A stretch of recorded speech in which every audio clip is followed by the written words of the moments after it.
സ്വപ്നങ്ങളൊക്കെ പങ്കുവയ്ക്കാം,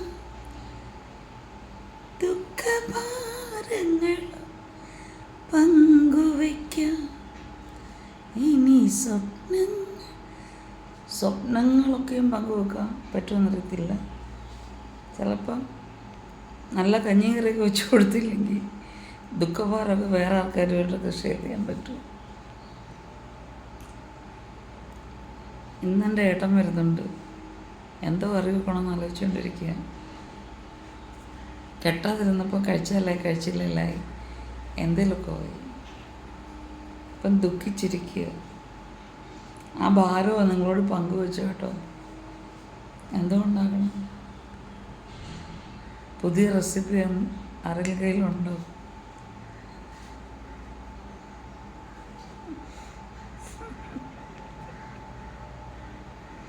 കല്യാണം കഴിച്ചാലും പാട്, കല്യാണം കഴിച്ചില്ലേലും പാട്.